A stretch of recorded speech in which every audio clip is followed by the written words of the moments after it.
భారీ వర్షాలపై సీఎం చంద్రబాబు కూడా టెలికాన్ఫరెన్స్ నిర్వహించారు. CS, DGP, disaster management team సహా అన్ని శాఖల కార్యదర్శులతో సీఎం చంద్రబాబు సమీక్ష చేశారు.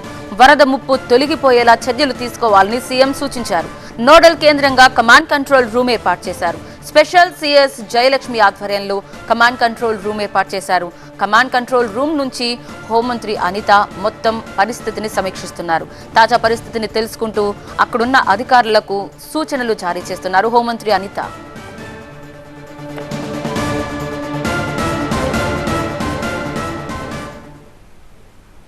సో ప్రస్తుతం కమాండ్ కంట్రోల్ సెంటర్ వద్దే మా ప్రతినిధి, మా అసోసియేట్ ఎడిటర్ ఈశ్వర్ లైవ్ లో సిద్ధంగా ఉన్నారు. ఈశ్వర్, కమాండ్ కంట్రోల్ సెంటర్ నుంచి ఎగ్జాక్ట్లీ ఎక్కడెక్కడ ఎలాంటి సిచ్యువేషన్ కనిపిస్తూ ఉంటుంది, అంటే ఎలా మనం మానిటర్ చేస్తూ ఉండొచ్చు?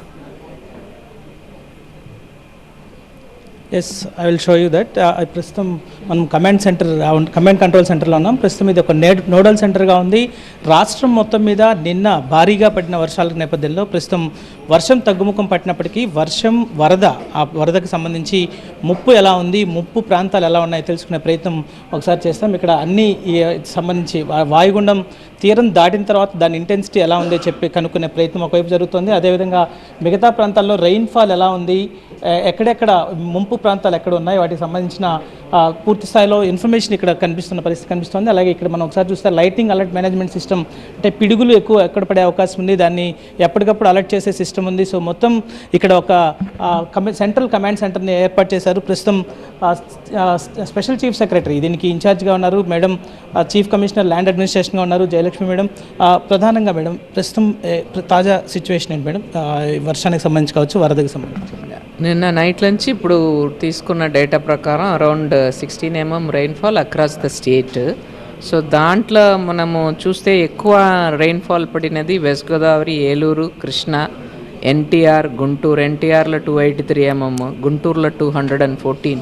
సో లైక్వైజ్ బాపట్ల, పల్నాడు ఇవి అన్నీ హై అలర్ట్లో ఉన్న డిస్ట్రిక్ట్స్. అండ్ నిన్న నైట్ జరిగిన ఈ moment of the depression move అయిన దాంట్లో it has gone into the Telangana side more. అందువల్ల మనకేమంటే ఇప్పుడు వరదలు తగ్గుతుంది, కానీ వరదల నీళ్లు ఫ్లడ్ ఇనండేషన్ పెరగదానికి ఉన్న ముందుండే ఛాలెంజ్ ప్రధానంగా దీని వరద ముంపుకు సంబంధించి సీఎం టెలికాన్ఫరెన్స్ కూడా అయింది ఇప్పుడే, దానికి సంబంధించిన ఇన్స్ట్రక్షన్స్.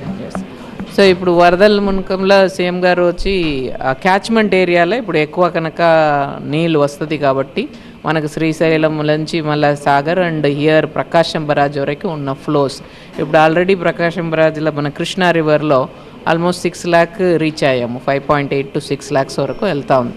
సో ఇప్పుడు 8 lakhs 10 lakhs వరకు వెళ్తే ఏ విలేజెస్ మునకం అవుతాయని ఈ 5 జిల్లాల్లో మనం ఆల్రెడీ సూచనలు కలెక్టర్లకి ఇవ్వటం జరిగింది. సో దాదాపు ఒక 294 విలేజెస్లో ఇనండేషన్ వస్తుందని ప్లాన్ చేసుకొని వాళ్ళు ముందుకు వెళ్తున్నారు. ముందే ప్రికాషనరీ స్టెప్స్ వాళ్ళకి అక్కడ నుంచి ఇవాక్యువేట్ చేయటం, లేదు పార్ట్లీ ఇనండేటెడ్ అంటే అక్కడే పెట్టి వాళ్ళకు రిలీఫ్ సప్లైస్ ఇవ్వటం, సివిల్ సప్లైస్ నుంచి ఎసెన్షియల్ కమోడిటీస్ ఇవ్వటం, సేఫ్టీ అండ్ సెక్యూరిటీ చూసుకోవటం అండ్ సేఫ్ డ్రింకింగ్ వాటర్ ఇదన్నీ అక్కడే ఉన్న వాళ్ళకి ఇన్సైటివ్లు ఇవ్వటం. ఎక్కడ మొత్తమే ఇండెంటేషన్ అవుతుందో వాళ్ళ సేఫ్ ప్లేస్కి తరలించుకొని రెగ్యులర్ రిలీఫ్ క్యాంప్స్ జరపటం అనేది కూడా చెప్పడం జరిగింది. రెయిన్ నుంచి కొంత రిలీఫ్ వచ్చినట్టు అనుకోవచ్చు మేడం, ఇంటెన్సిటీ తగ్గింది అనుకోవచ్చు. బై అండ్ లార్జ్ మనకు రెయిన్లో రిలీఫ్ వచ్చినట్టే చెప్పాలి. కానీ ఇప్పుడు రిసీవ్ అయిన పైన రిసీవ్ అయిన రెయిన్కి కింద నీళ్ళు వచ్చే అవకాశం ఇప్పుడు పెరుగుతుంది కనుక 24 hours పడుతుంది. అలర్ట్స్ ఎక్కడ ఉన్నాయి మేడం, అంటే ఈ క్యాచ్మెంట్స్ ఏరియాస్లో? అలర్ట్స్ మనకి ఎంటైర్ కృష్ణా దీంట్లో ఉంది. ఎగ్జాక్ట్లీ పల్నాడు, బాపట్ల, గుంటూరు, కృష్ణ టిల్ సీల కలవదానికి వరకు ఉన్న ఎంటైర్ విలేజెస్ అన్నీ కూడా మనము రెడ్ అలర్ట్లో పెట్టాము. దాంట్లో కొన్ని ఎక్కడ బ్రీచెస్ లేకపోతే వీక్ బండ్సో ఉందో అక్కడ ఎక్కువ ఆగ్మెంటేషన్ కూడా చేసుకోమని ఇరిగేషన్ వాళ్ళు కూడా ఇప్పుడు దాని మీద చేస్తున్నారు. ఈరోజు మీటింగ్లో కూడా చెప్పడం జరిగింది. బాపట్ల ఆల్రెడీ మనము ఎక్కడ బాగా ఆగ్మెంటేషన్ చేసామో అది ఒక 6 lakhs cusecs వరకు ఉంటుంది. బియాండ్ వెళ్తే అక్కడ కూడా ఇంకా ఫర్దర్గా కొండ చర్యలు విరిగిపడే ప్రాంతాలు ఇంకా ఏమైనా ఉన్నాయా? ఎందుకంటే దాదాపు చాలామంది ప్రాణాలు కోల్పోయిన పరిస్థితి ఉంది. అక్కడ ఏమైనా రెస్క్యూ ఆపరేషన్స్ ఎలా ఉన్నాయి? ఇప్పుడు ఈ దాంట్లో చైన్ ఆఫ్ ట్యాంక్స్ నిన్న ఒకటి బ్రీచ్ అయిన వల్ల పెద్ద చెరువు దాంట్లో ఏలూరులో వచ్చినది ఉంది. ఈరోజు కోర్స్ ఆఫ్ ద రివర్ మనకు ఎక్కువ important more than the chain of ట్యాంక్స్లో కనుక దీని ఇన్ఫ్లోనే మనకు ఎక్కువ కాన్సన్ట్రేట్ చేస్తున్నాము. అండ్ బుడమేరు ఇష్యూ కూడా ఇప్పుడు కొంత దాంట్లో కూడా రిలీఫ్ వస్తుంది because rainfall has stopped. And also another 2-3 అవర్స్లో ఇక్కడ టౌన్లో ఉన్నది కూడా రిలీఫ్ చేయొచ్చు అన్నది కలెక్టర్ గారు కూడా చెప్పారు. మనం మానిటర్ చేస్తున్నాము. దాంట్లో ఆల్రెడీ వాళ్ళకి 6 SDRF అండ్ NDRF టీమ్స్ ఉన్నారు విత్ బోట్స్.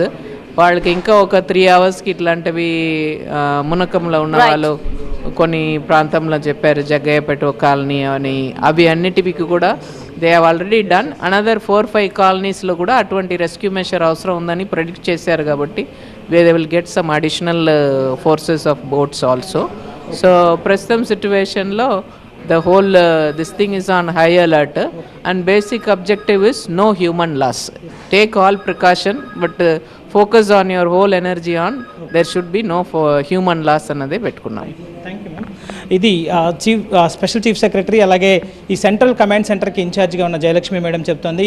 ఎట్టి పరిస్థితుల్లో హ్యూమన్ లాస్ కాకూడదు అన్నదే ప్రధానమైన ఆబ్జెక్టివ్గా ప్రస్తుతం పనిచేస్తున్నారు. గుడ్ న్యూస్ ఏంటంటే విజయవాడకి సంబంధించి బుడమేరును కూడా రెగ్యులేట్ చేస్తున్నారు. బుడమేరుకు సంబంధించిన బురద ఎక్కువగా వస్తుంది.